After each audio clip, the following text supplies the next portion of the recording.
It's Sybil Wilkes with what you need to know. Today is Tuesday, January 3rd, and it is 2023. Number 1, the 118th United States Congress is scheduled to be sworn in Tuesday with a Republican majority in the House. The man who leads that majority is Kevin McCarthy, and he wants to be Speaker. The leader has been working members of his own party in order to secure the 218 votes he needs to be elected as Majority Leader or Speaker of the House, presiding officer, the position recently vacated by Democrat Nancy Pelosi. Number 2, cases being heard in front of the Supreme Court are taking longer to be heard. Arguments that usually lasted an hour in the morning have stretched well beyond 2, and on many days it's long past lunchtime before the court takes a break. The lengthy arguments have to do with the change the justices have made in their argument style, a switch tied to the coronavirus pandemic, leading to the justices asking more questions. This switch led to an average of 18 extra minutes per case last term. With lawyer William J., who's been tracking the extra time, who's the justice asking the most questions?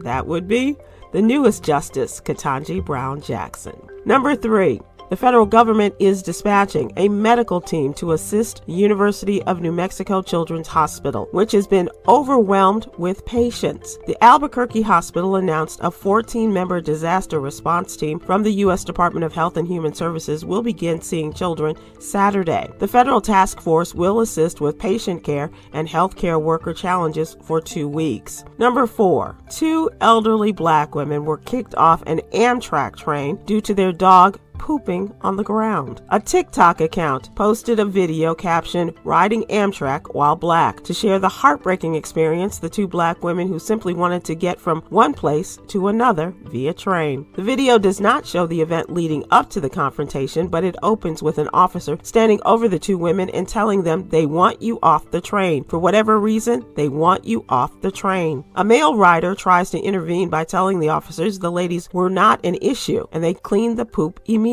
But when the officers tried to quiet the male passenger, he responded with, "It's because they're black." Unfortunately, the 2 women, their small dog, and their belongings were taken off the train. According to Amtrak policy, dogs and cats up to 20 pounds can travel on trips that are up to 7 hours long as they are in a carrier. It's unclear whether or not the women had their pet in a carrier. Safe travels, ladies. Number 5, if you're in your 40s or 50s and have not saved a penny for retirement, don't panic. Our expert says it's never too late to start. Katrina M. Kraft suggests that we create a plan that's achievable, that will also allow us not to work at some point. You need to consider taxes, what types and mix of investments will maximize your returns, and Social Security, and if you're eligible. If you decide to seek out professional help, use a fiduciary who's legally bound to work in your best interest. For more tips, make sure you check out today's newsletter, and that advice given to you by Katrina M. Kraft, CPA. Here's your daily inspiration from Yogi's Jewels. Whatever you focus on, think upon, or speak upon will be manifested in your life. Manifest happiness. Join me today live on YouTube and Facebook at 7 p.m. Eastern, 6 p.m. Central with comedian extraordinaire Damon Williams and our political contributor Cameron Riley as we discuss today's top headlines and more. To subscribe to my free daily newsletter, please visit SybilWilkes.com. Be informed, be empowered.